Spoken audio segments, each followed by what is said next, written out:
6 నుంచి 14 సంవత్సరాల విద్యార్థులందరూ పాఠశాలల్లో చేరే విధంగా చూడాలని, పాఠశాలలో నమోదై బడికి రాకుండా ఉండే విద్యార్థులను కూడా గుర్తించాలని జిల్లా ఇన్ఛార్జి కలెక్టర్ డాక్టర్ సత్యశారదాదేవి తెలిపారు.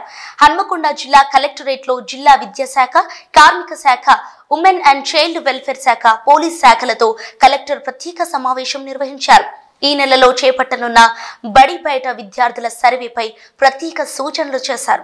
ప్రతి పాఠశాలలో 1 నెల కంటే ఎక్కువగా గైర్హాజరైన విద్యార్థులను గుర్తించి వారిని బడి బయట విద్యార్థులుగా గుర్తించాలని పేర్కొన్నారు.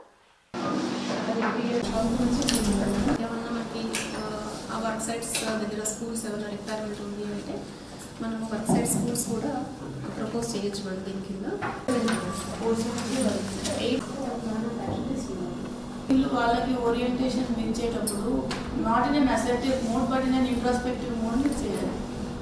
అసలు ఎక్కడ మిస్టేక్ జరుగుతుంది. ఇప్పుడు ప్రైవేట్ స్కూల్స్ వస్తుంది, స్టేట్ గవర్నమెంట్ పాలసీ, దానికి మనం ఏం చేయలేము. బట్ స్టిల్ ఏంటి అని అంటే you should try to attract children towards the free education కదా. అంటే మన స్టాండర్డ్స్ మంచిగా ఉంటే ఎందుకు రాదు. కొన్ని స్కూల్స్లో పిల్లలు కాంపిటీట్ అవుతున్నారు మమ్మల్ని తీసుకోండి అని. కొన్ని స్కూల్స్కి వెళ్ళడానికి కూడా భయపడుతున్నారు గవర్నమెంట్ స్కూల్స్. బట్ ఆ స్కూల్లోకి రావడానికి ఇప్పుడు వీళ్ళు ఆ పర్టికులర్ హెడ్ మాస్టర్ వెళ్ళిన తర్వాత 20ని 40 చేశాడు ఆయన. ఆ 40ని ఇంకా పెంచుతాం అన్న దీంట్లో వెళ్తున్నారు. ఈ major challenge there is mid day meal scheme, because of which children are not coming.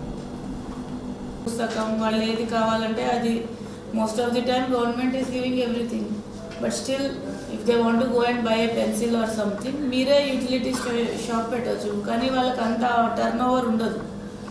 ఎక్సెప్షనల్గా మీకు ఒక 500-600 పిల్లలు ఉండే స్కూల్లో అయితే కొద్దిగా బిజినెస్ నడుస్తుంది. పెన్సిల్ బాక్స్ ఇవి ఒకటి రిపోజిటరీ లాగా పెట్టుకొని వాళ్ళకి అవసరం ఉన్నవి మీరు ఇవ్వడము, not on sale, free of cost. అప్పుడు ఏమవుతుందని అంటే మీరు నార్కోటిక్స్ మీటింగ్లో మీ 2 ఐటమ్స్ డిస్కస్ అయినప్పుడు ఫ్రూట్ఫుల్గా ఉంటుంది. దే విల్ సే మీరు చెప్పినట్టే అక్కడ ఉంది, లేదా రిలేటెడ్ టు మెనూ ఆర్